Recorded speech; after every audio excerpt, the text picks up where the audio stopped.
You know, it asked to do one, but we don't yeah, have an intro. Yeah, fucking press the button because I'm watching the screen the same time. So I'm watching at your live stream, my live stream, and then looking at the StreamYard at the same time. All right. I don't know if it started. There we go. Oh, I'm getting an echo. Like I'm hearing you. I'm punching down. There we go. I think we are there. I think we're there. What's up, everybody? So. This is it. This is the first live Q&A, Labocosmetica fueled with me, Reggy Cox. If you don't know me, I'm the guy from Labocosmetica. And then next to me as hosting, moderating, channeling, doing everything except, he's doing everything. Mr. Nick Parks from Parks Car Care, ladies and gentlemen. How's it going, everyone? Yeah, it's great. This is my first time doing a live. Well, I've done TikTok lives a lot, so I've got all the dashboards up. I'm just trying to get my head around it, but I guess okay, yeah, this is cool, man. Yeah, it's cool. I couldn't get it to connect to Instagram though this time. I'll be able to for the next one, but for now it's just YouTube and Facebook. This is it, man. This is the first one. You have to start somewhere. I would say I'm curious. So now we have to do something I've never done before. Apparently in StreamYard, you can press a button and then it one said private chat. So it's a chat between me and Nick. And then it says comments. Now, I've been watching a lot of live streams and normally there's this name popping up. It's either first from Puerto Rico or it is Cori Plastina. And for the first time, I see Mr. Adamo Chimarillo, popping up number one. In the comments, he was the first, and he beat Corey. Amazing, fan-freaking-tastic.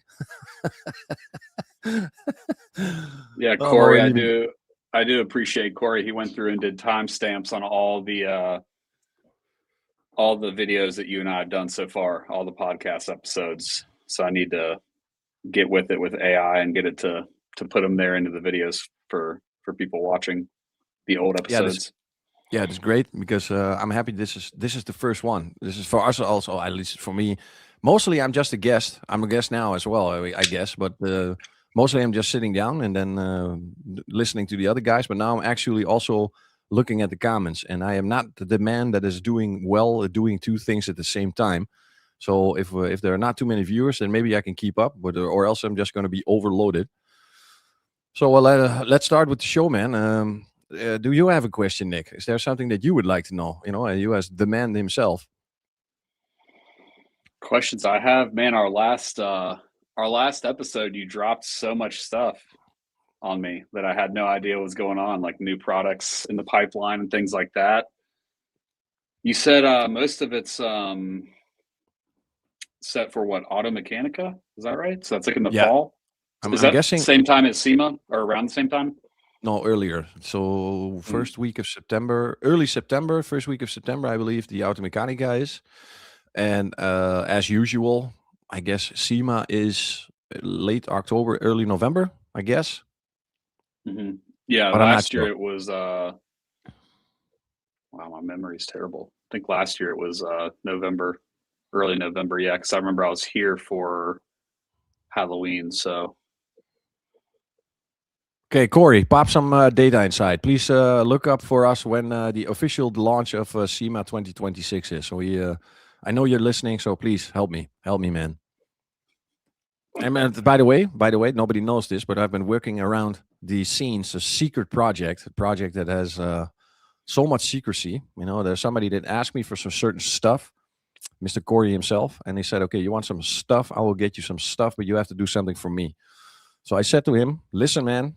What I need from you is I need you to go outside of the box with Varius, you know, the all-around cleaner. You know, you could call it an APC, but it's not because this is the first product in its category. So you have Varius and then you have nothing else. So yes, of course, it's an APC, but so much more. So I said to Corey, if you can go outside of the box, and we know how crazy Corey is with his Labocosmetica shrine that he has at home, maybe it was a good idea. So he went outside of the box and he showed me some amazing clips. So I'm still hoping that he's going to go edit this and show it to the rest of the world, because he did cleaning. You know, he really went outside of the box. He was in the kitchen, he was in the garage, he was in the living room, he was everywhere.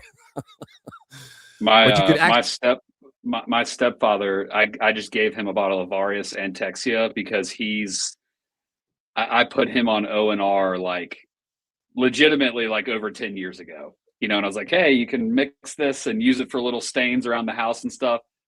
And he's just, once he gets into a regimen, man, it's hard to get him off. But I was like, please just use this. Like, it's so much better, you know?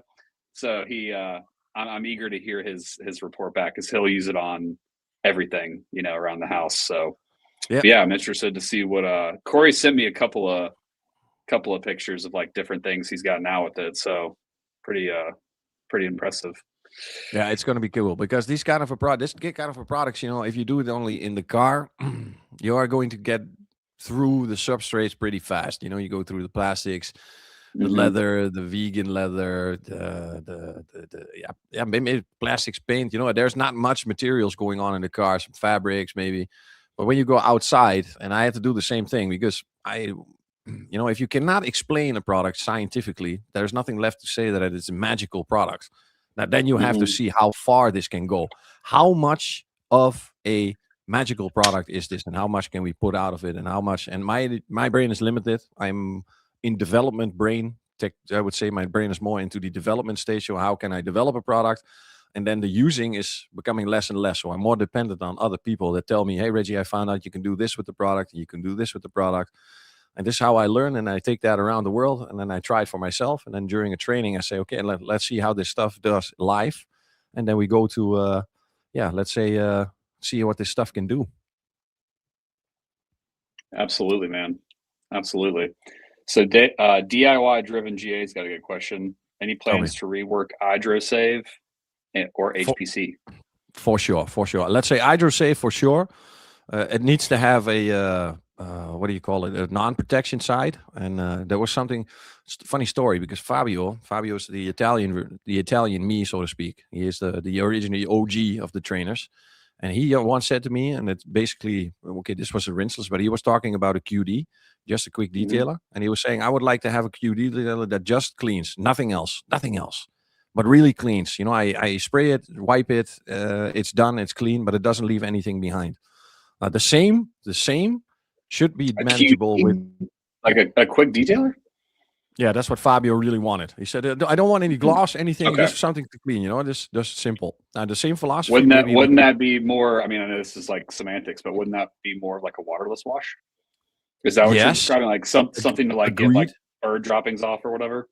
Agreed, but then even more. This it can do more than a waterless wash because then indeed it would be a waterless wash. So something so easy, so simple, so fast that could be, you know, cleaning something. And for Idrosave, it should be the same. Now, I have been looking, and I know this is a Labocosmetica podcast. I know.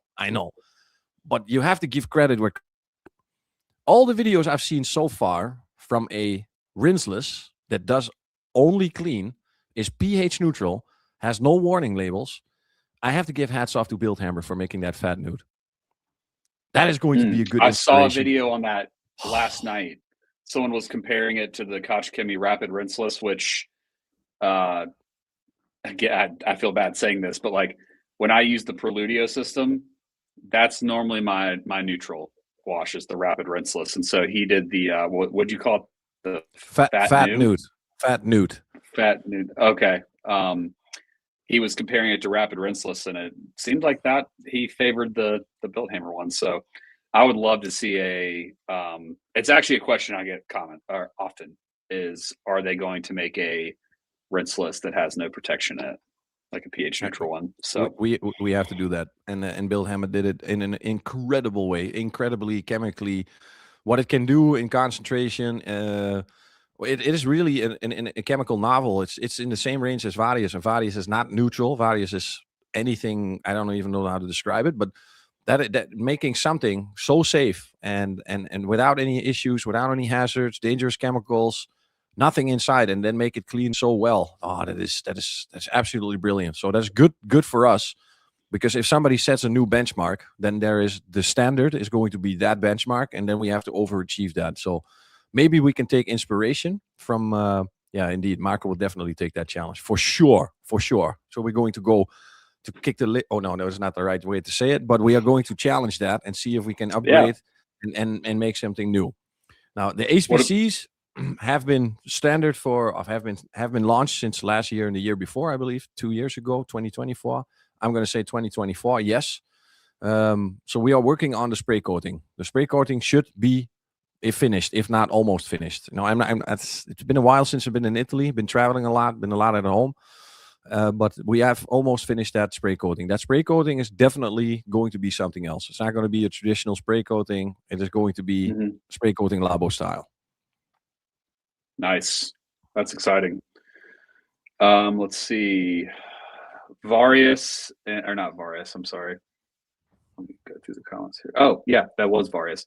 Varius in larger sizes. I think that's already a thing, right? It's just not here. I believe that's on our next order. That's like either being manufactured or is on the way.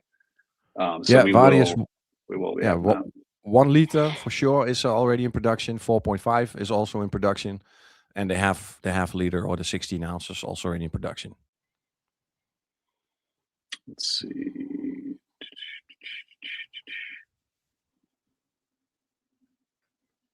Difference between the rinseless 3 pH system versus the non-rinseless system. Well, the rinseless, you don't have to rinse it away. And that's so like Primus and Purifica, you do have to rinse, and Primus and Purifica are going to be, the stronger variants. But I remember when Preludio came out, I was asking you, I was like, is this actually like any weaker? Because I still, like, at least on the acidic Preludio, I feel like it does as good of a job as Purifica as getting like the lime scale off the coatings and stuff. It's powerful. Yeah, I mean, it is powerful. True, but if you put them next to each other, by definition, already the dilution ratio makes them set apart a lot. Just like you said, the Primus and the Purifica, you need to rinse off. You need kinetic energy in the form of water. The Preludios are capable of being wiped off, so their surfactants are completely different. They don't need rinsing, and therefore they will be less potent. It's maybe the right way to say it. And the other thing is, if you, indeed, but you have to go to the extremes to find the limitation. So if you go into extremer ranges, you will find out that Purifica is indeed stronger and has more capabilities of reviving or removing water spots. But on the other hand, if I use I used Preludio acid a couple of weeks ago on a boat to get some water staining off that has been lying in the boat for I don't know how many years. I was amazed how much it could take off. Point taken, I did it pure, so there was no dilution. There was a lot of dwelling time, and I did some mechanical action. So really to say how much of a descaling power it had was difficult to say, if it was more the mechanical action or the chemical itself or the time. But indeed, it turned out great. I also have some videos about that, and I'm probably going to make a separate video where I'm just going to discuss, probably do it like here in StreamYard, and then put the videos up and then record everything and edit that recording later on to make it more like a fitting story, to give some context. And that will be a nice addition for the Preludio acidic, because as you said, it is extremely potent in the right cases. So a certain spectrum of the inorganic contamination, it will probably not be very successful for the rust type of and the mineral type of stuff that you find on the walls, but for the more gradual stuff that we find on the car, for sure. Yeah, I've been extremely impressed with it. I always try that first before I go to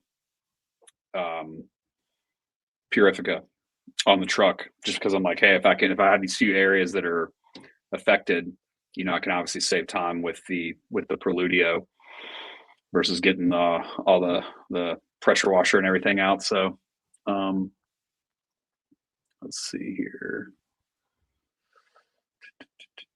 Oh, I see a good one. Clear Coat Confessions Discord. We were just talking about that. So there is Discords for detailing. Really? Good to know. We got to get on there as well. I know. I've thought about that. What was the one you were seeing? I saw the one from Carl. Yeah, that's the one. Oh, that's a good question. Okay. I'd love to discuss this one. Now, this is extremely important. Question. I love these kind of questions, because these questions should be asked all the fucking time, always. Mhm. Who is saying it and why are they saying it and what kind of a proof do you have behind it? Now, I am not a chemist, so I cannot prove anything, but I know that we are following the REACH certification. So we are at least going as much as we can with REACH and CLP. So REACH and CLP are the legislation for Europe, the strictest in the world. That's why you find on the Labocosmetica bottle everything that needs to be necessary, from danger labels to the most ingredients to the risk and safeties. Everything is on the bottle because we follow that legislation. Now, what he's saying is absolutely true. So there are a huge amount of different types of PFAS, and for sure, there will be PFASs that will not be in that database or not yet in that database, or if somebody maybe invents a new type of PFAS that is not in that database. But we are for sure not taking those type of chemicals. So we actively avoid everything. So imagine if we go to a raw material supplier, that we buy a certain ingredient that is a collection of other ingredients to make that ingredient, then we still will figure out if it's in there or not. And I can tell you a story that backs this up, and you can see how far we go with this. So a little bit side questing, but okay, this is a live stream. So a couple of years ago, we started selling a product in Korea. And before we can sell in Korea, we had to sell the product to give to the government for testing. Now, it was a cleaner for, I don't remember, plastics or something. The Korean government did testing, and they found ppm of formaldehyde inside, so parts per million formaldehyde. And they send us it back. They say, you cannot sell this product because there's ppm of formaldehyde inside. And then we said, well, wait a second. We don't even have ppm of formaldehyde in the formulation. It should not be in there. So we started research inside of the company, started to figure out, okay, where did the formaldehyde came from? Is it something from our production line? No, because those products are not being produced in the same line where these products are being used, or these ingredients. And we go further, and we figured out that in the raw material supplier, there had been a cross-contamination where formaldehyde was added to the raw ingredient that we bought from them, and therefore ended up in the final production of the formulation and then landed in the hands of the Korean government. And when we found that out, we notified the raw material supplier, said, hey, there's formaldehyde inside. You got to check your shit because we don't want that stuff inside of our products. So we resolved the situation. And it's the same what we do with the PFAS. So we are very selective. So we actively have somebody going around the world, not so much to traveling. I know there were a couple of guys who were actively traveling around the world, finding newer raw material suppliers, the more higher grade chemicals, anything better to keep going, and to find better stuff to make the products even better. So we know for sure that if something contains PFAS, and even if it's not the one from REACH, then there would be, I would say we were the first to say it. 2019, we were the first to kick out PFAS, actively following certifications and legislations. And that's just the philosophy that we have to follow. That we have to go for this. But can we prove it? By definition, everything at a certain level, we are not even to prove, because then you will have to show us have to show you the formulations and stuff like that. But I hope at least that a certain amount of trust has been gathered over the years, that we stand by what we say, and we stand by what we do, and we will not deviate from that. It's not like we are going to change in a couple of years and say, okay, we're going to secretly put PFAS in there to make the products better, because we understand the risks and safeties that come with this stuff. So absolutely fantastically good question. And finally, these kind of questions should be asked to manufacturers all the time, every single day. Well, you saying it's not in there? How can you prove it? And who's saying that? Because like I said, I'm not a chemist. So basically anything I say you cannot trust, because I am not educated to talk about these things. The only thing I'm doing is forwarding information that I have already known or researched myself.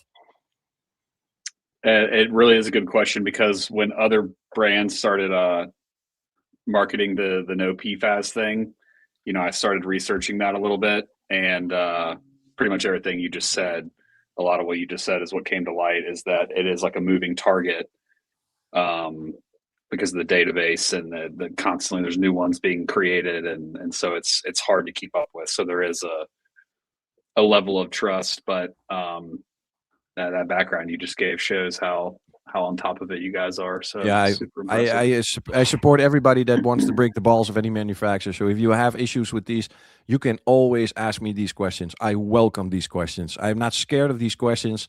If there is no good answer that I can give you, I will go to the people that can give me that answer, because I think this is very, very important. And at the end of the day, we are dealing with very always dealing with chemicals, and none of them are good for us. I mean, if we drink them, we probably all die. So I welcome these things. This type of a criticism is going to force manufacturers to make better products. There's a reason everybody's getting on the anti-PFAS train now. There's a reason for that, because they know how bad it is.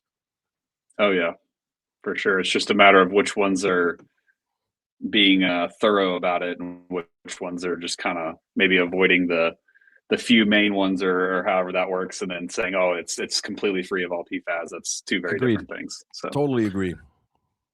all right, let's see here. New Aquavelox. What's the part that makes this product different to any other glass coating or sealant?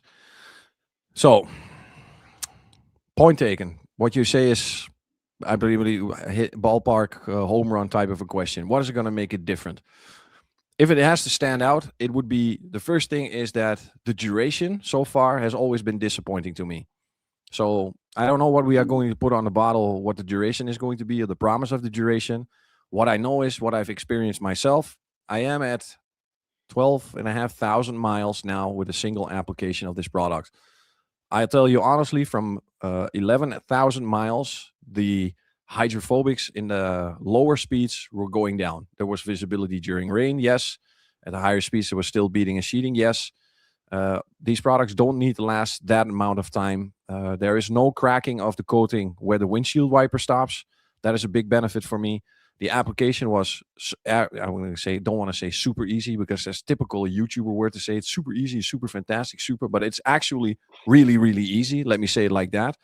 And the biggest benefit is, so you're driving in a highway, you're driving and it's a wet road, and there's splash coming from the tires in front of you from the truck, either from the other car or a big semi truck.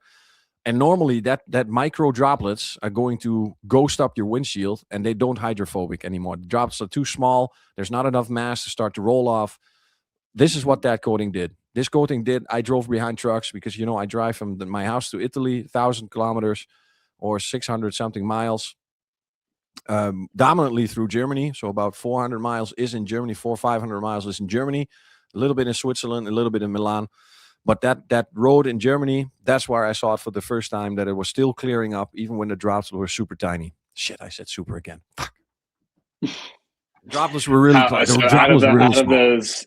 of those 11,000 miles, what percentage of them would you say you had wiper blades running? Because that to me is the impressive thing. Is like, from 3. A lot of them can be quite durable if you don't run the wiper blades. From 3. So it was also in a very short time period. But on the other hand, I was lucky that there was a lot of rain. I had a lot of sand when I came back from the rally. The car was standing still for a week. There was so much sand on the car. Let's say it was desert sand or Sahara sand, I don't care. But there was contamination on the car. The windshield was clogged up. I kept it alive. I washed the car a couple of times with Renova because the car is covered in PPF. I also did a PURIFICA wash. I also used Nitido from time to time. I was under a tree that had some berries type of a fruit, so I had to remove them. And the windshield wipers have been on for at least since, I would say, in the interval. So not constantly, but to use the interval. So when it was raining, you have the interval after so many seconds to put the windshield on. And from 5,000, they will be almost always on. So no exaggeration. Coating is not going to be that expensive, so a reapplication is definitely possible, because you and me are both fans of the big spray and go products that you can just apply every 2 weeks. Don't need that big of a duration if the operation of reapplication is super easy. It's easy. Yeah, for sure. I've been watching too much YouTube, man. The word super is slithering in there. What's the other one? Game changer? Game-changing product? Can TPR be used on the interior? If the question is literally, can you use the TPR on the interior? I can say, yes, you can.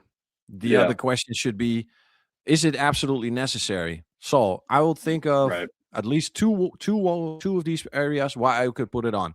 The getting in part of the car, don't know what you call them. You open up the door, they're on. Yeah, like in the door jamb, or the people call it like a kick panel or something, but I've always just called it like the door jamb, trim. Door jamb panel, the kick panel, that type, fantastic, absolutely, for sure, can definitely be done. I would avoid the cockpit or the dash in front of you. Definitely, I would avoid that.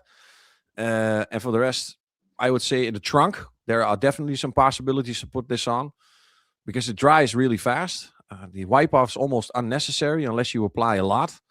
And I had a really good question. If nobody's going to ask this, I'll say this. It was a German guy this weekend. He came to me and he said, Reggie, I was doing a car that had or an engine or a bike, I don't remember, but he had extremely porous plastic. And it was basically impossible to wipe off. So he could apply, so it flowed into the plastic, but there was no chance of him getting a towel or microfiber or anything over the surface. And he asked me the question. Exactly. He asked me the question, can you spray it? And we already tested that. I tested that together with Dino from the Netherlands. And if I need anything through cool, like a air gun, right? Not like yeah. But you will need to wear gloves, of course, wear a mask, wear something for your eyes, and cover your clothes completely. And don't blast it anywhere other than over the plastic.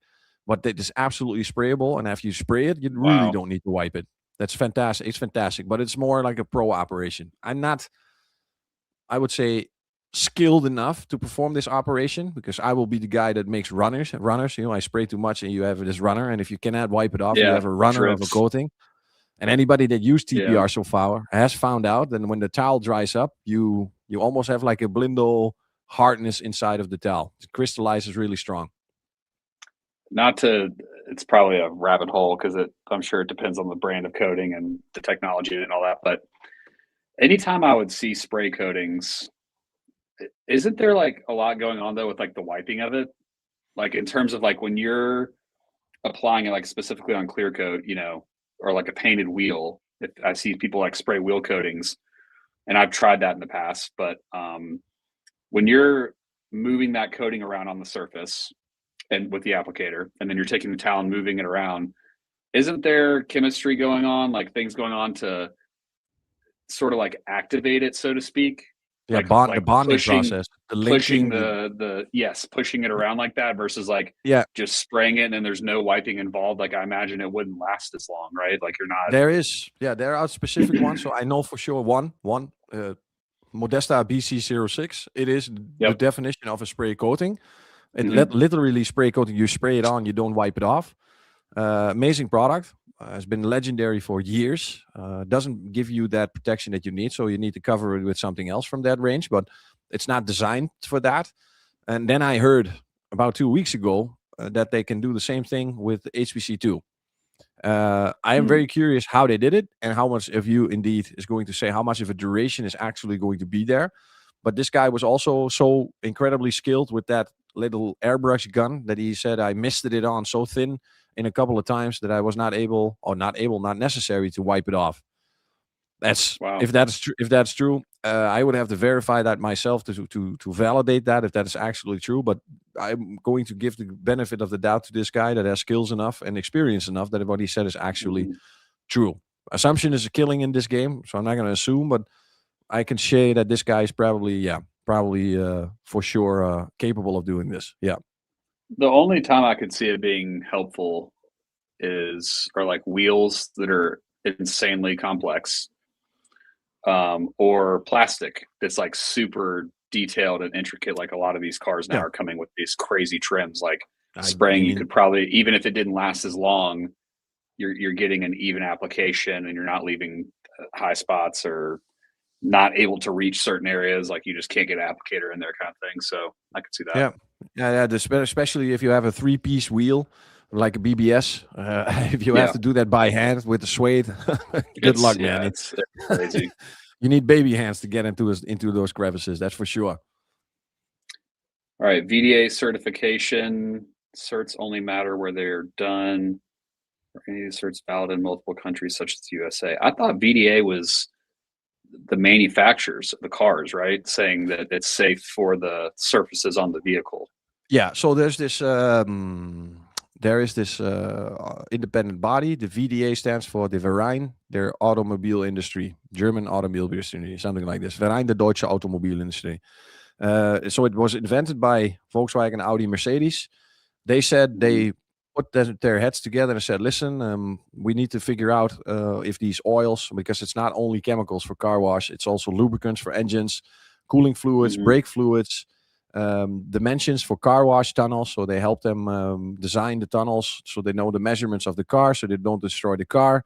Then you have the chemistry, and they just have a huge collection of different substrates. So they have pieces of trim, pieces of paint, pieces of plastic, and they just have a huge database. And that database is what they test the chemicals on. And then they just test the chemicals on, and there's different types of VDA testing. So I believe you can do VDA testing until the extent so that everything is 100% safe. And you could also do VDA testing in the range of the use of the product. So if you stay in the respected dilution ratio, you will be 100% safe. But if you go outside of that and you increase percentage or you increase your dilution, then you're on your own. You go, yeah, you basically go into no man's land or in anything can happen land. But it's, I believe so. I know for sure they do not only German cars, because we had one product that we wanted to test and we wanted to get that certification. So the problem is you pay for the test. And if you succeed the test, you get the certification, but you will have to pay for the test. So the test is not guaranteed. The money is going to be lost either way. Or you succeed and you get the certification, or you don't. And in this case, we were designing you could call it an acidic APC. Oh yeah, that's what we were designing, and it was, I would say, close to finished, and it was going to be legendary. So it would be an APC that you can remove lime scale and degrease at the same time. So you have some grease in the door jamb. You have that grease from the door jamb or the hinges inside, and then some lime scale, and then you had one product you can do twice instead of then using a water spot remover and using a degreaser or an APC to get rid of it. They were doing the testing, and they found some spotting on one specific type of an engine of a BMW that was only being produced by one type of motorcycle and on a wheel hub from a Peugeot, so a French brand. So there is many different types of substrates. Now we also know, and the VDA didn't have to tell us that, is that we know that these manufacturers do not always buy and make their substrates or their accessories themselves. A lot of that is coming from a certain country, the other side of the world, and a lot of them are buying from the same manufacturer.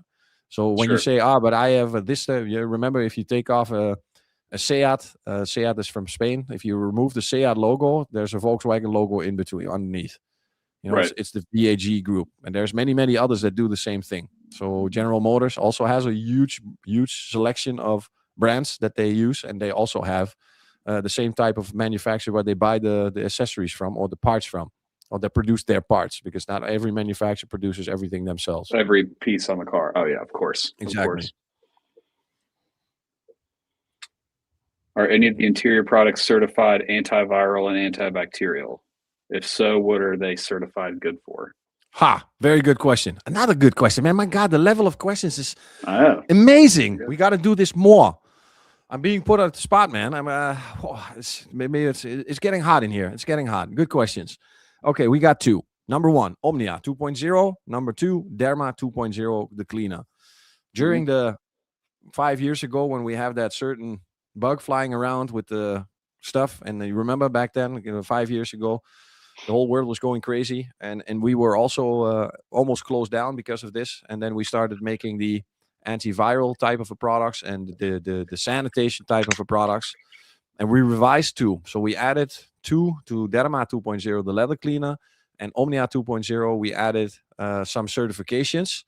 I have to think about which one they were, but there are three of them, and you can look them up. So if you have the bottle of Omnia and you have the bottle of Derma, there's a little, it's a yellow banner on the side, and on the back you will find the testing, and you can find the UN testing that certifies the level of sanitation.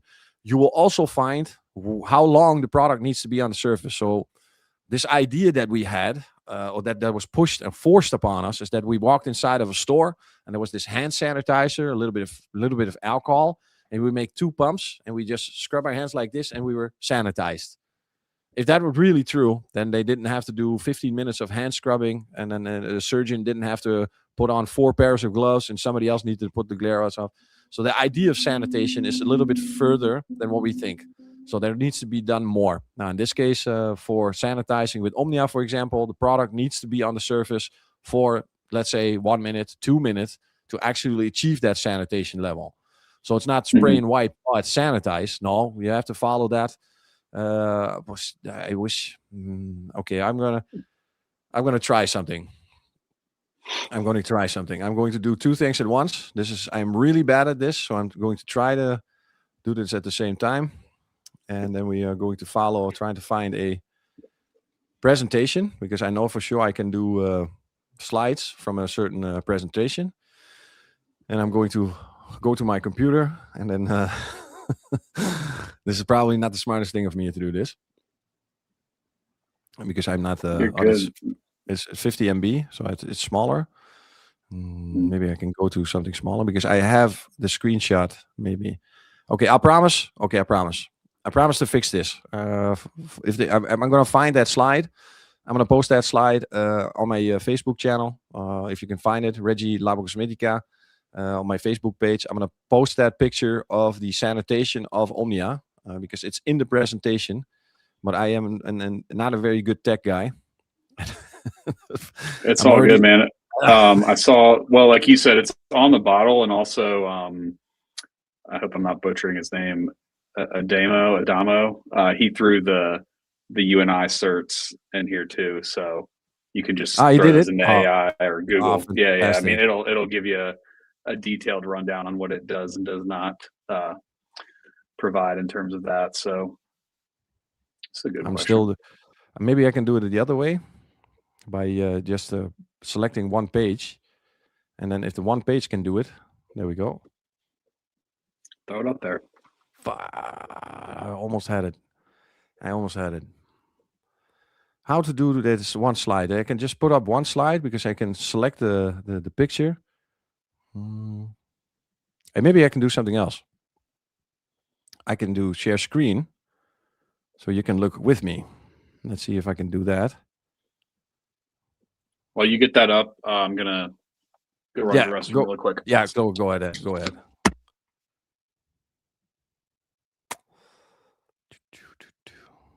Let me see.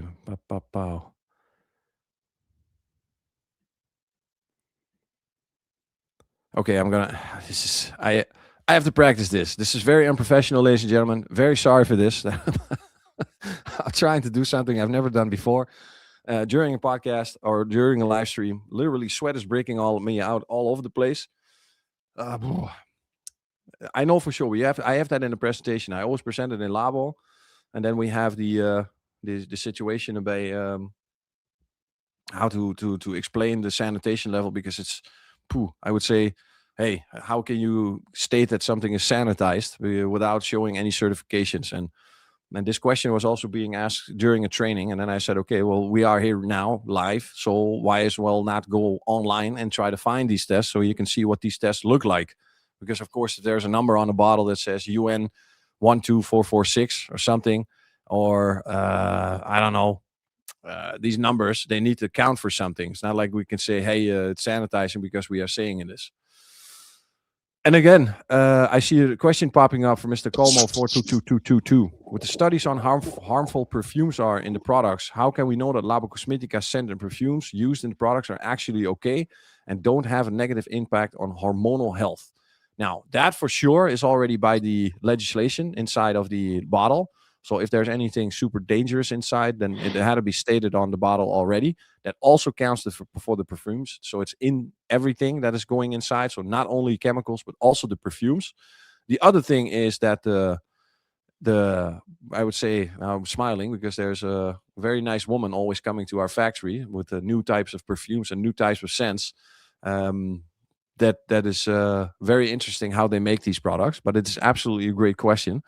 But if there's anything on the bottle that is dangerous for hormonal health, it would already state it on the bottle, and it counts also for the perfumes. Again, we are REACH and CLP certified, legislated. That means that we are following the most strict rules. That's why you find everything that is about the product already on the bottle. That is, you find the danger labels, the risk and safeties. I agree, the letters are not that big, but if you have to follow the rules, you have to follow all the rules, and that legislation of the REACH and CLP is brutal. Even if it's 0.01%, it needs to be there on the SDS. Yeah. Endocrine system's like a very complicated thing too. I mean, I notice you always wear PPE even with the Labocosmetica stuff, which is very smart in my opinion. Like the older I've gotten, I don't even like to take polishes and things like that and rub them between my fingers. And, you know, when you start to really look at what's in all this stuff, you want to use the safest thing possible, but also like, you know, I'm not going to sit there and just like put a bottle of Renova, as good as it smells, up to my nose and just sit there and like smell it. You know, it's Yeah, just like, yeah. It's a common sense. Yeah. True, true. It's a cultural thing, smelling the product. Because my first lesson in what's it called, chemistry, when we were dealing with some chemicals, the teacher said you take the product like this, or you take the like this, and you whiff it. You never put your nose inside, because if it's ammonia, you will knock yourself out immediately. You will. It's like chloroform. You will knock yourself out immediately. As I sit here and drink a bunch of artificial things in this energy drink, also probably not good for you. All right, let's see. There was another good one on here about coatings. Oh, well, before that one, this is a good one too. I've actually never even thought of this. The lubrication in Fiero. Lubrication in Fiero. Aha. How does, my God, the level of questions, gentlemen. I am very happy. What I'm going to do is I'm going to go to desktop, and then during downloads. No. That's also no. Okay, I was thinking I could fix this. Downloads, documents, no. Okay, try it again. Okay, so the Fiero, it works like this. Inside Fiero, there's normal lubricants. The lubricants are not the thing that is left behind. There is one of the ingredients that is either the abrasive or the powder or the cream or whatever is inside, that during polishing starts to heat up. So when it heats up, it transforms into something different.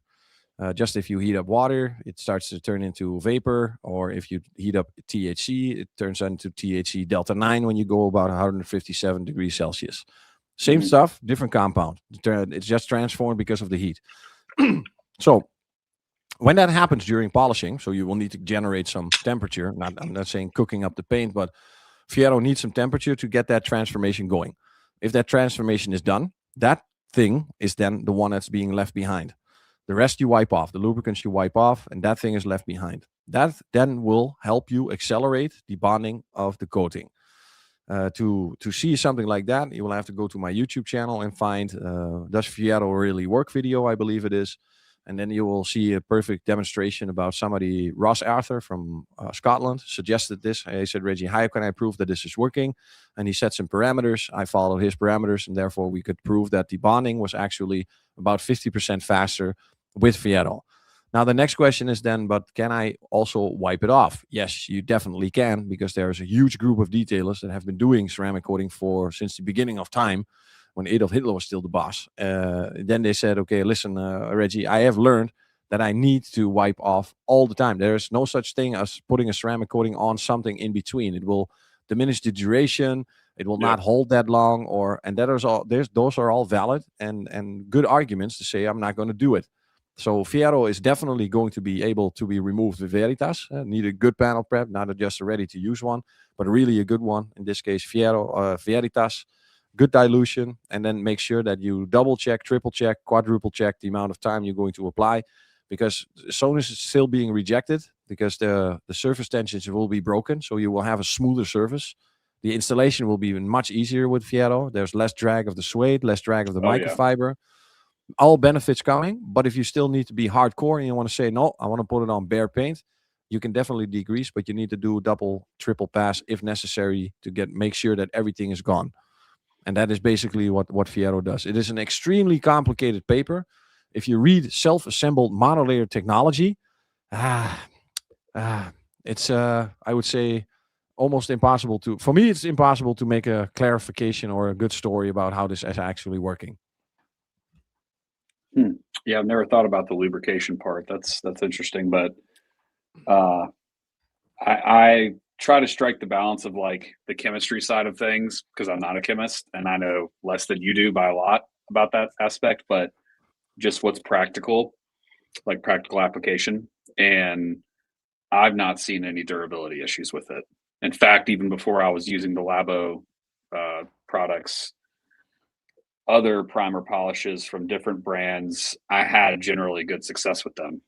And when it comes to certain paints that are just an absolute nightmare to panel prep and coat, it was just one of those things where I started small, started with one car. It made me nervous at first because I was like, this goes against everything that I've ever been taught on the internet and how coatings work. And then I've just had good results with it. So I managed to do something, Nick. I popped inside of our display. I found it. There you can see the slide from the presentation. In the left, it's gonna be a little bit. I have to enlarge my screen because I can look with you. But there you can see the parameters to get to where you can sanitize. So if it needs to be E. coli or the other, I'm not going to pronounce them because I will go on my face. But to show how much you need to put it on, to see that it needs 5 minutes to do actual sanitizing. So not only saying that it's sanitizing, but there are also parameters to make it sanitize. So anything stronger probably can do it faster. But these products are pretty mild, especially Omnia is a very mild cleaner compared to its predecessor, compared to its brother, the Ductile. Ductile is pH 11, non-caustic, and Omnia is pH 9. And Derma is also fairly high for a leather cleaner. Interesting. So 5 minutes. What does that look like? Are you like using your duo pad and then you're just like letting it sit? Yeah, that's basically what you do. You make sure that the chemical is there for at least 5 minutes. This is probably the part where you do, I would say, the social media type where you use a detail brush, the one that you actually only use for putting foundation on or blush powder, stuff that type of a brush. And then you are doing a sanitation type. You're really caressing the surface to add the chemical and let the chemical do its work. And then a professional ranger would probably go for a scrub pad in the form of a duo scrub or ninja scrub pad or something to speed up the process. But if you leave that in behind, then at least you also have some sanitation going, if that is actually your goal. Because the sanitation part is, it's a nice benefit that we added, but it's not the main goal. The main goal is, of course, cleaning and fast cleaning and residue-free cleaning and streak-free cleaning. That's basically the main goal.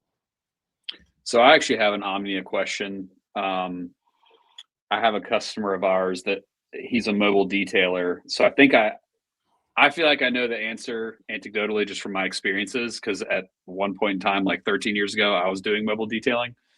And it's very hot here right now. It's humid outside. But with Omnia and Ductile, he has like specifically on like the Ford Raptors and then other makes and models, where it's like if you say spray it into even a scrubber, like you're not spraying it directly on the surface, and you scrub and you wipe, it's like you can't wipe fast enough. And if you look really closely, it'd have to be a very particular customer or a detailer that would notice something like this. But it's like you can see kind of the way that you wiped, or like the pattern of the towel. It's like with like a zero finish towel, how it has that like Korean weave, you can actually like see the impression. What I told him was, I think my guess is it's the humidity, it's the temperature affecting things.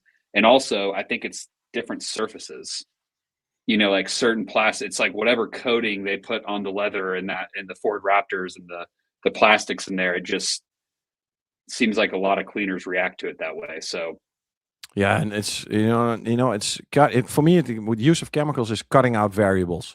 If temperature goes up, my dilution goes down. If I am going to use a lot of friction in the form of mechanical action, my dilution is going down. Dwelling time and higher temperature time is going down. So inner circle always comes to an effect when I'm using chemicals. And the definition that one of the things I like to use most is, if I don't know, I'll start low.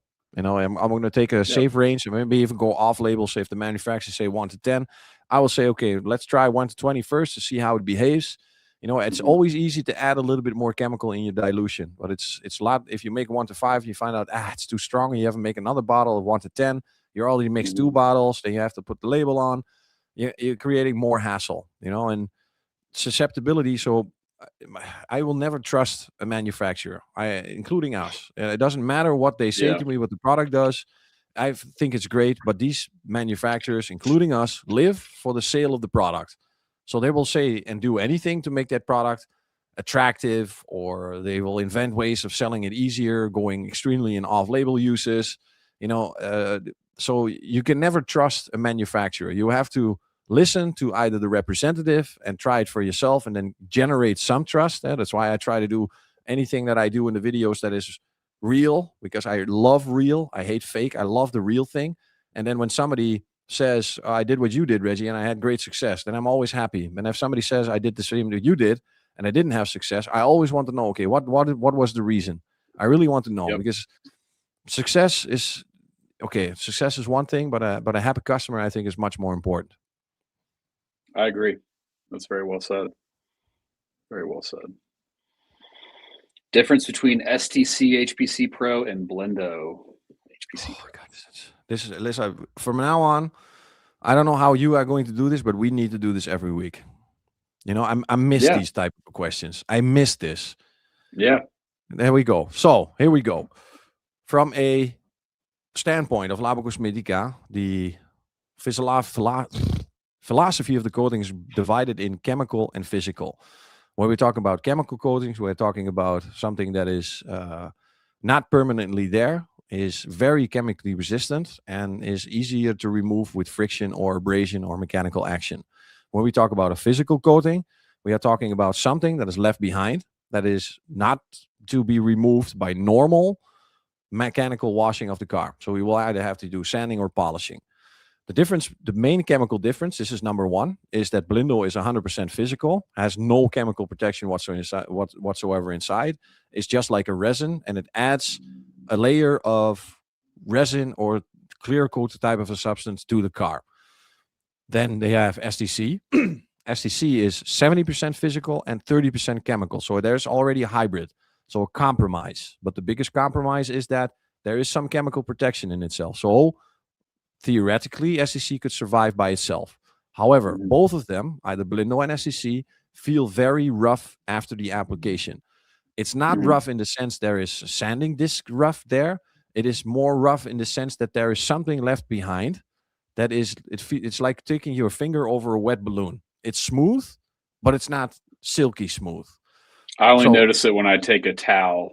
Like certain types of microfibers do it more than others, but you like move it across, you can feel that kind of like running into a wall.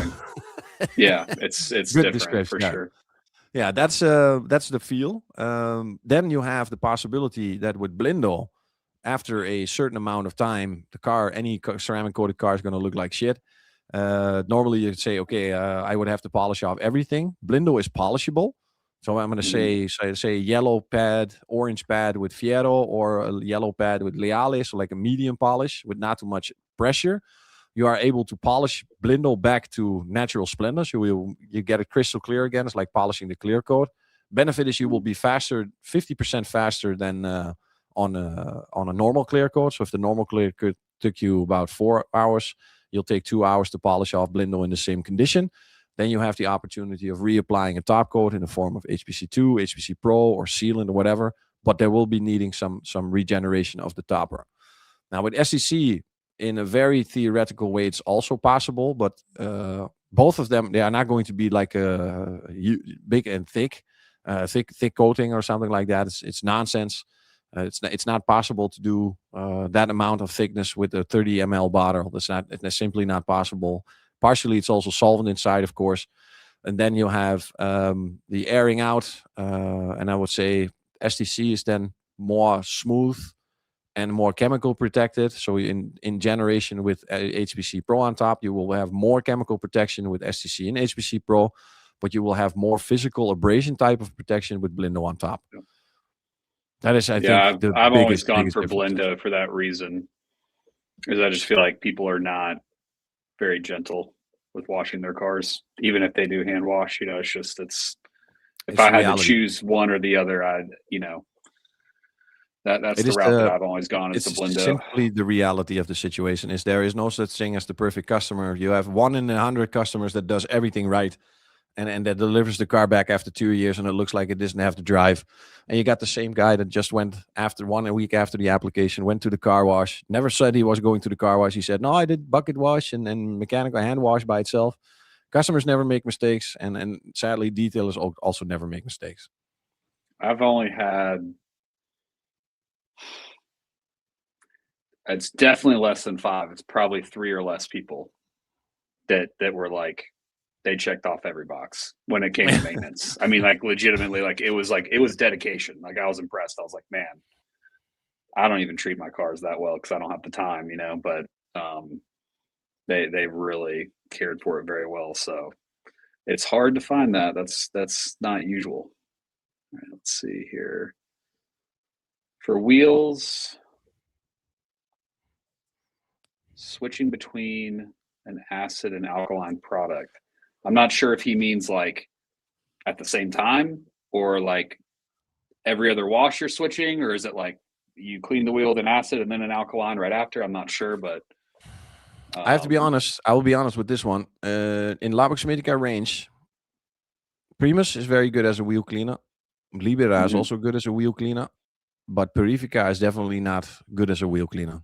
It lacks chemical potency to attack that what is doing the inorganic contamination or mineral contamination on the wheel. Fiero can do it, yes, but there's this culture where you add the chemical and then add another chemical. If you do that with an alkaline and an acid, you lose. One of them is going to lose. So the reason you're using an acid is for a certain reason. You're using it for inorganic contamination, and you're using an alkaline one for the other part. And if you combine them, if that was possible, there would already be a product, because that would then be the game changer of game changers. If you had a wheel cleaner that does all the aspects in one step. So logically, of course, you will start to try to see if I can add them to each other. But if you add Fiero that is acidic and you put Primus on top, you will diminish the power of Fiero. So you will either have to let them work out until they have worked out completely, because the fact, and I have to be careful, Reggie, you are not a chemist. With acidics, it's dissolving something. So there is a acid touching a inorganic contamination. There's a chemical reaction. It's being dissolved or being sequestered in such a small way that then the acidicness is going to drop and going to slowly move to neutral. That is normal. So if you put lemon acid and you put baking soda, you throw them on top of each other, there's a side effect. There's going to be CO2, because the sodium bicarbonate is double CO2. The CO2 is going to evaporate, and in the event the solution is going to be neutral. So switching in between, could Fiero then be a good one to be the first? I'll be honest, you will lose money on that one. It is better to get rid of that what is sacrificially on the surface. Yeah, to get rid of that what is sacrificially on the surface first. So that what is left behind is then more likely to be taken off with the follow-up of the acidic. There's a very rare cases where I see that an acid works really well as the first step. But they are there. I don't see them very much, sadly, but you will see that the alkaline one, a quick re-wash with an alkaline one doesn't even have to take very long. Even 1 minute to get sacrificial stuff off will make your acid one go a lot stronger and a lot better. A lot. And I'm Dutch, yeah, so it's if anybody... It's like using an iron remover on the paint.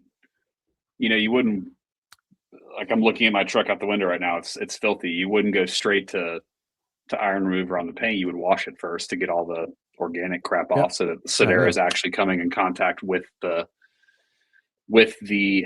iron that's embedded in the paint. So same thing with wheels.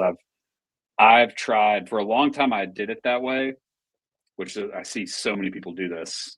Like you're saying, they spray the reactive wheel cleaner on, acidic wheel cleaner, and then they foam it with like an alkaline.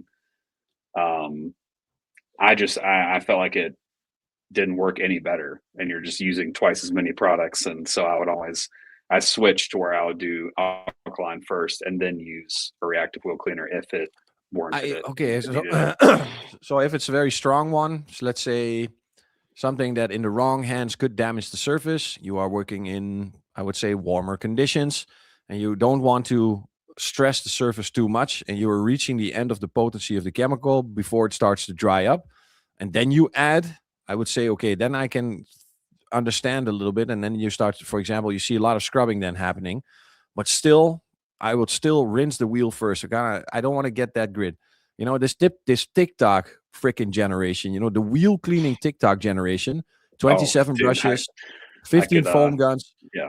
It's insane. And then you get a 15-minute video. 13 minutes is wheel cleaning, 1 minute is polishing, and 1 minute is ceramic coating. And then you have the entire detailing video on TikTok. And you know that these guys have never polished black gloss wheels. You see that because they jam those tunnel brushes in there like they're going inside of Chernobyl, trying to get rid of that uranium that's stuck into the core, and they just jam that brush in there like rah, rah, like there's no end to it. If you look at black gloss wheels too long, you already look into a scratch. You will make a scratch by looking. Yeah. So freaking sensitive are they. And you see that these people never ever polished black gloss wheels. Now, I did one set in my entire life. It is the only set because I'm never going to do it again. No, Finishing one wheel, yeah. you get a eureka moment. You like this happiness. Oh my God, this is amazing. And then you immediately dive into a micro depression because you know you have to do it 3 more times. I had one set of black gloss wheels. I will never drive black gloss wheels again, ever in my life. Ever. Never. Never. It's that stuff is actually, it's just absurd. Like it doesn't matter how careful you are.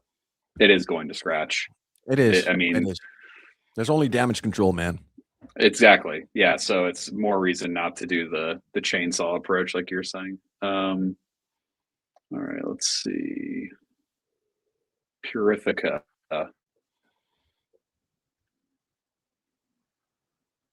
Oh, it's even more. Oh my God. You can do 1 to 10 Purifica and it will not. The misconception, maybe it's not right to say, but the misunderstanding is that Beneficia is really chemically resistant. If you don't touch, you can test this for yourself. So without the friction, because it's just a spray sealant, a little bit of friction is enough to remove a wet coat. A little bit of elbow grease, a little bit of a strong mid wipe, you can already diminish the value of that spray sealant. But if you don't touch and you have Beneficia on the surface or Cupido or Vitax, you will find out that they are extremely chemically resistant, even for the caustic ones, pH 12 and up. Corrosive acids, they do not affect them. How do I know this? You sprayed everything you could think of on them. Yeah, also this, but there's this. I have my friend, one of my friends, a really good friend of mine, and he wanted to have an easy product to use, and I said, okay, I got you something. I'll get you some Beneficia. I'll show you how to use it because it's it's very simple. Don't say super, Reggie. It's very simple. I said, wash the car, and when it's wet, take a panel, spray 3 wipes off, spray 3 sprays on it, count to 10, and rinse it off. He said that's pretty easy. So the next week his son comes, and he says, can you wash my car? And I'll give you this stuff. Make the car clean, and he just, you get the story again. And he made the story wrong, or the son thought something of himself. So he went to the self-wash unit, he washed the car, he rinsed the car, and then he started spraying Beneficia. And it was pretty hot. It was in direct sunlight, and he started spraying the entire car. It was a Volkswagen T5, big transporter. That sucks. He used 750 milliliters on the entire car. Then he rinsed off, or what he thought was rinsing off. He was amazed by the beating. The beating was incredible. Oh, I'm sure. Yeah, I'm sure it was. Yeah, it was. So he drives home, and my friend calls me and said, Reggie, and he sent me a picture, and I said, what the hell happened? And he told me the story. He said, oh my God, that is definitely not what I said about panel by panel. Wait 10 seconds and spray off, rinse off. So I go there and I said, don't worry.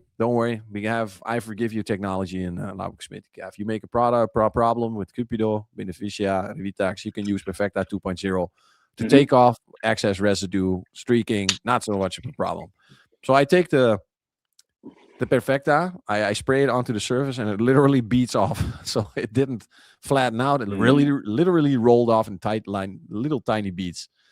Then I said, don't worry, we always have something stronger. And in this case, it was Veritas. And I used Veritas Pure, and even Veritas beat it off like crazy. I started to rub. It was not able to be removed. It was chemically closed, extremely chemically protected. So Beneficia is extremely chemically protected. And I had to polish the car for about 5 hours. Not polish the car, but literally buff off the residue. Yeah. And it was protected for 10 months. We had 10 months of nice beating before it started to diminish. Don't try this at home, people. This was an example, an extreme case of how not to do it. I had pretty much the exact same thing happen to a customer. It was not Beneficia, but it was another spray and rinse, wet coat type product. And I gave him the instructions, but I guess he just forgot or whatever. But he's texted me and he's like, man, it's like I got these spots and they won't come off. And I was like, you know, how much did you use? And he sent me a picture of the bottle and it was like half gone. And I was like, no. So same thing. You know, that was the probably like the third wash since after coating it. So there was nothing we could do to get it off. We just had to polish it and recoat it. It was a nightmare. So if you only do it once, you'll never forget it again. So one of these life lessons, how not to do it. You were just saying that you use that as a wheel cleaner, right? Yeah. Okay. Is it like similar Primus, like in terms of like effectiveness for wheels and tires? On wheels, you will see a definite difference. On paint, normal paint, you will not see a huge difference between Libera and Primus, even in their respective dilutions, because the surfactants in Libera are more better for PPF, because the PPF needs to, the surfactants need to penetrate deeper into the PPF. They have to do more of the heavy lifting. So on normal paint, Primus versus Libera is I would say the biggest difference is not there, but on wheels you will definitely see a big difference. I'm gonna try that. Interesting.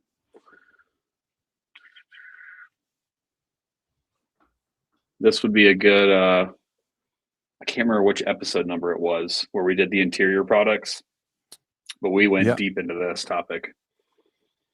Yeah, between the interior cleaners, are there specifically ones that function better on organic and inorganic types of stains of dirt? Absolutely.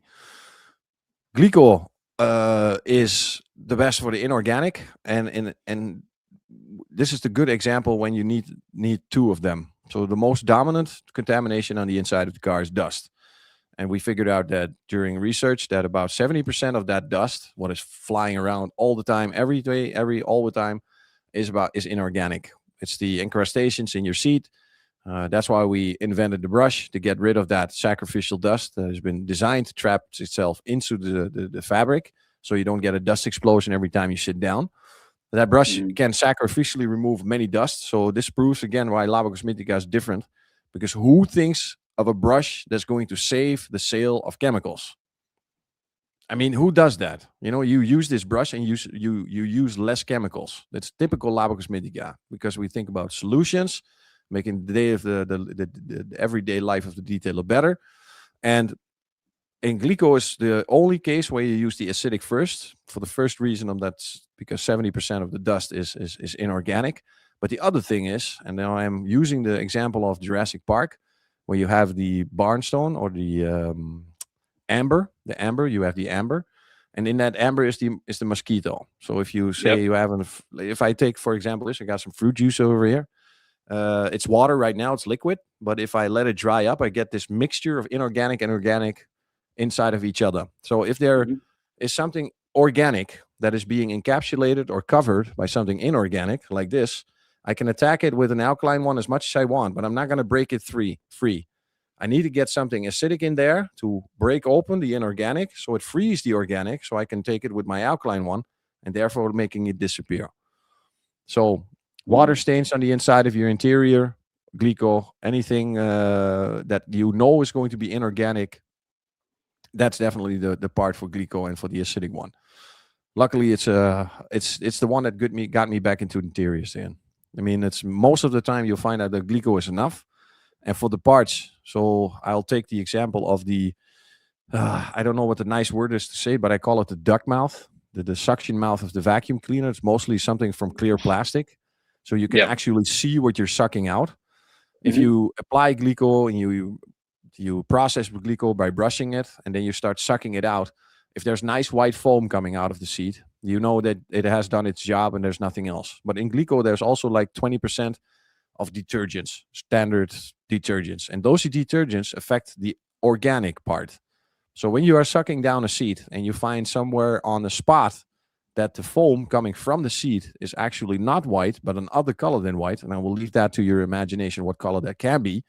So if it's green or brown or whatever, but that is that little spot. That means that your follow-up is only going to be at that spot. So you don't need to reapply your alkaline one or your fabric cleaner all over the seat again, because you just identified through the sucking with that duct mouth where that spot are. And that means that the drying phase is going to speed up, the processing phase, the chemical phase, everything is going to speed up because you already see that you only have to use it for that little spot. Mm-hmm. Do you find with like the encapsulation thing, is it typically an organic substance that's encapsulating an inorganic, or is it the other way around? It's Do I have that backwards? basically, Or can you it go see it both happen. ways? It can definitely go both Okay. ways. But like I said, because the most dominant contamination is inorganic in the car, it can also say, okay, I'm not sure about this. I might as well start with the organic part first, do the inorganic or the acid, the alkaline first, and the acid. That's totally up to you. Yeah. You sometimes I you can always start with visualize. Glico. Yeah, me too. Because I hope that it's not going to go. That I don't need Ductile. I can hope to can do it in Yeah. one step. And if I can do it in one step, but drying and then I'm done. Yep. This is a good question. I've never even thought about that, which I do notice that the slickness. What do you attribute that to? That's a good question. I'm gonna make my face looking up, so it looks like I'm inventing something. But to be honest, I think it's the consistency or the viscosity of the product that makes it. So it's not a gel. It's not allowed to say that, but it's closer to a gel than it is to a liquid. So they call it a hydrogel. That means that there is more dense liquid or this gel on the surface that is then creating automatically some more slickness. But it's simply just the gel or the amount of viscosity that is creating less drag versus a very liquid one that immediately when you start drying it up, it's dry to the touch, and then you have more rigidness during the application. But I don't think it's something special inside because there's too much inside doing for the things that happen on the windshield, especially on the inside, airco vapor, air conditioning vapor, glycerine from the vape, nicotine, even water spots works very well on water spots. And then, because it's more viscous, there's more there. So that's probably the reason why it's so slick during application. It's not drying out instantaneously like when you wipe it. Just like reminds me of slip solution versus gel. They have very different properties and very different, use cases, and one is better than. But yeah, like gel tends to be like that. It's not. Slip solution will dry up on you a lot faster than gel will. Good. Yeah, it's good analogy. It's perfectly compared like that. Yeah. All right. Preludio drying on the paint. Should that be an issue? No, unless you're outside, I imagine, and you're letting it sit for too long, right? Cases like drying up. So what are we talking about? We're talking about deliberately spraying on the surface, letting it cook out into the sun. Then you will have to take in effect all the different types of clear coats there are in the world, where the majority would be 100% safe, or the residue would be easily be wiped off. But it could also be that it affects somewhat of a previous applied layer of protection. So you could have spotting, not because of the product, but that the product took off something, although by definition, Preludio is safe for your protection, but it's not safe for every single protection in the world. Some protections leave something behind, make a darkening effect on the car. A couple of years ago, I believe we had a case in the Labocosmetica tips and tricks group. Exactly something like this happened, and it looked like an absolute nightmare. But because there was only one picture, and we had a description about 17 different chemicals being used to 100,000 touches, there was so much wiping with towels going on that there was no more data left to find out the real cause of the situation. But normal drying, as in early drying, with a homogeneous application. So many times you see that they say spray homogeneously from bottom to top, so they don't get the lines. Now, these lines are just, you have a concentrated amount of chemicals running down to the surface.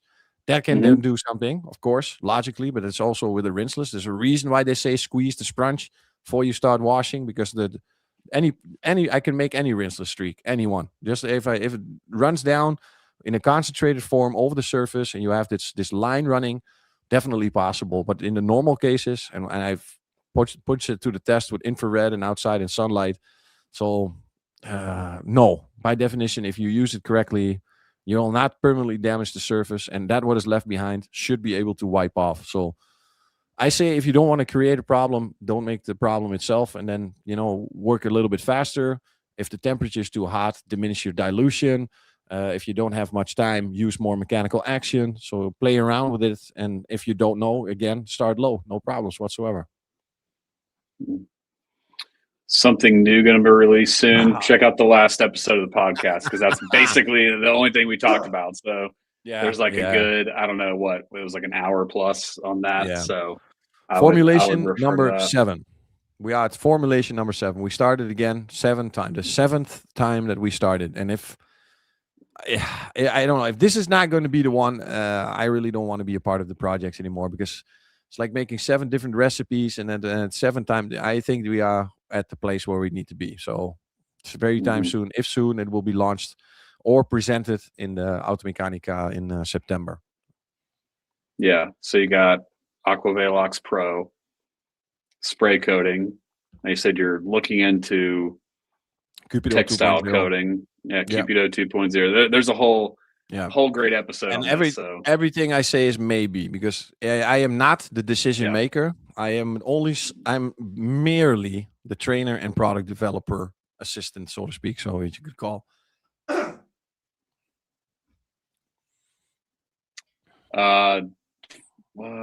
First episode we did together covers this one. Yeah. So I would definitely go check that out. If anybody's not watched, we're up to 6 episodes now. So we'll post this one. So this will be a 7th, but we've gone over some really good stuff in this first episodes. Short version. We go deep into Labocosmetica is the best of the best, highest grade of chemicals, solution, first acidic shampoo, first acidic textile cleaner, first to say openly the word alkaline again, everything VDA certified, and very short to say that Labocosmetica is 100% focused on the professionals. That's our goal target people. That's the one that we do this for. This is the one that we search for. And Maniac is power, performance, speed, and price. That's basically what you can find inside of Maniac. It's more, literally for the Maniac, the prosumer, the weekend warrior, the guy that wants fast acting results, easy to use products. What do you guys? Now it's a Dutch word, oversightly, but it makes sense that what you see in the bottle is already what you get. Water spot mineral remover, foam gun pre-wash, and when you look at Labocosmetica, you see that these products are being treated like children. They get their own special name, because when a new product is born in Labo, you have to give it a name, and that is the biggest difference between Labo and Maniac. Yeah, I mean, there are people who want to use high quality products and achieve high level results, but they're not necessarily going to go down. You don't need as comprehensive of a tool set. No, you know what I mean? Like my customers, I can pretty much tell who falls into what camp. And sometimes it's a mixture of both. Like sometimes they use some Maniac stuff and then some Labo stuff. Sometimes I can just tell by talking to this person, they are going to, even if they're DIY, they're going to use all Labocosmetica. And then sometimes it's, this person just wants, the Maniac route. It's not as, but Labo is always going to be the more comprehensive, for the professional, I would say. Yeah, for sure. Range. All right, this is actually a good question. Why do you not display the SDS sheets on the website? That is because that is a very good question. So with us, because we have that information on the bottle, the necessity for the SDS becomes obsolete. Now, the many questions about the people that want to ask is about what is the pH level. That type of a question is not necessary for a SDS. It's the legislation states that you have to put the danger label, the warning signs, the first ad, so keep away from children. If you get in contact, rinse properly with water. So the first big rules of the risks and safeties.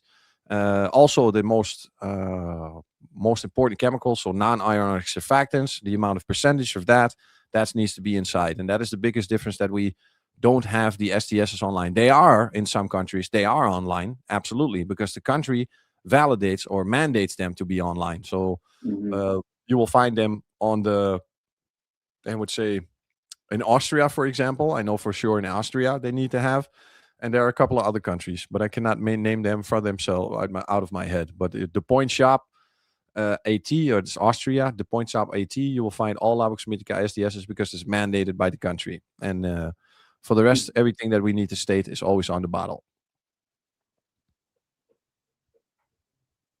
Got it. This is a really good one. Varius versus Ductile. Ooh, yeah. Case uses. When would you use one versus the other? I would use Varius for anything small. So if it doesn't need to be a full operation, so maybe even from one seat, I would already say I'm going to switch to Ductile. If I need more power, I would use Ductile. I would have to have more economical use of this product because it's more concentrated. 1 to 3 to 1 to 50 to 1 to 3 to 1 to 50 is the range of Ductile, and in that range you can do a lot with it. So you will definitely see that it's more professional use. Varius is then the one to be ready to use. It's the one you will have in your car. It's the one that you will use anytime with a small situation, and that's basically the biggest difference. Fast, easy, simple, Varius, and powerful, safe, and diverse with Ductile. I think I'm getting lazier as I've gotten older with detailing because, like, Varius is just way more appealing to me because it's pre-mixed. That sounds terrible, but I'm like, I'm always going to try that one first because I'm like, hey, if it gets it done, same with Texia. I'm like, then I don't have to go through the, all the steps. True. And a lot of times I use that and it gets it completely done. And I'm like, cool, this is finished. This was easy and fast. First aid. Immediately check if Varius can do it. If Varius can do it, I can always switch to Ductile. Basically, it's again, if you don't know, you start low. But in this case, with Varius, all the varieties of what you can do with this product is ridiculous. Types of glue you can dissolve with Varius. Types of grease that has been very old, you can dissolve and smelt. It's literally smelting, but not in an aggressive way because also Varius has no danger label. One of the safest products we ever made. Absolutely fantastic. Let's see. pH level of Preludio, alkaline and acid. I believe, I'm going to say out of my head, I think Preludio acidic is 3 and Preludio alkaline is 10. Something like this. Certain, 3, yeah, it's 3 and 10. Yeah. Certain chemicals, I think we've talked about this on previous podcasts, but certain formulas like don't change the pH level even when you water them down, and some do, and it's due to like the chemical makeup of it, right? It's like with those two, does the concentration affect? Yeah. Okay. That's why the concentration is also very low. So Preludio 1 to 10 on both ranges of the scale is the highest dilution to make it do anything in that range what you want it to do. So 1 to 10, it can do something still with minerals and water spots, and it still can do it 1 to 10 in the alkaline range to degrease something, to get rid of some bug impacts and stuff like that. But if you over dilute, you are getting close to very neutral. It's the same with Dermacleaner. Dermacleaner out of my head is something like 10, pH 10. If I dilute that 1 to 5, I'm already at pH 8. So it's not a concentrate that keeps its alkalinity. It's diluting so fast that it's going close to neutral. And Dermacleaner is a ready-to-use product. For the concentrated products, the pH level that's listed, is that at the recommended dilution, or is that the pH level of it just unconcentrated? Pure concentrated. Pure concentrated in the bottle. Yeah, pure. Anything stated for the SDS is only for storage and handling of the actual concentrate that's inside of the bottle. Everything on the SDS disappears at the moment you start diluting it. So any hazard, corrosiveness, causticity can all disappear in their respective dilutions. The only thing it needs to state is the risks and safeties for the handling and the storage of the actual product itself. Okay. Well, it sounds like the people have spoken. They really want the SDS sheets. So we'll look into that and see if that's something that can be put on the US website. Yeah, if it's necessary. But like I said, most of the time people take from... It's funny because all the videos I've seen about guys diving into SDS sheets, I would take literally go inside their house, and then I look at their hand soap, I will look at their hair gel, and I would look at their shampoos. Those they don't look at. So they are start bitching about what's inside of these chemicals in the pure form that they don't use when they are concentrated. And last time I had a shampoo and it had titanium oxide. That's the second ingredient of STC. My shampoo here at home had titanium oxide, sodium hydroxide, sodium benzenate. You will not believe what they put in household chemicals. Read your fucking toothpaste and then call back to me. And then you read your toothpaste and then see what you put in your mouth voluntarily every single day, twice a day, where you jam that fucking toothbrush in your mouth and you start brushing your face with that stuff, with the chemicals, PFAS, and I don't know what's inside. And then they want to know what is inside the chemical that they put on their car.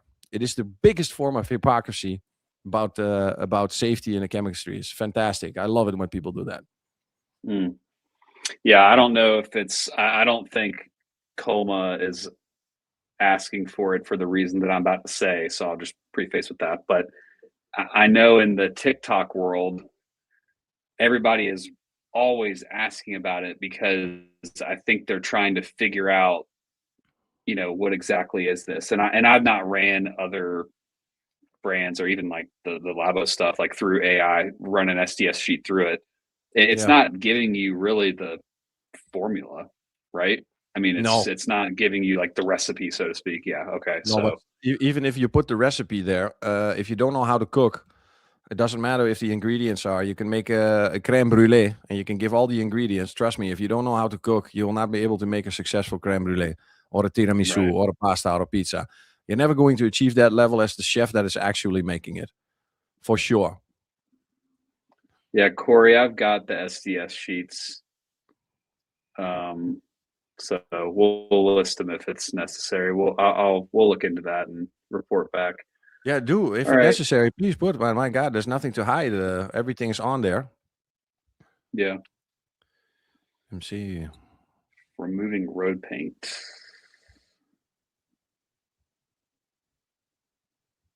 Road paint.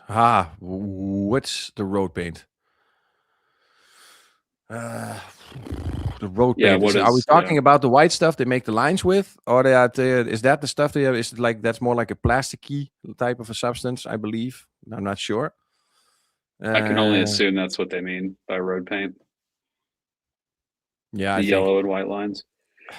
Ooh, that's a difficult one. I don't want to make any statements because I don't know what they use, but I chemically have not seen anything move from the Labocosmetica range.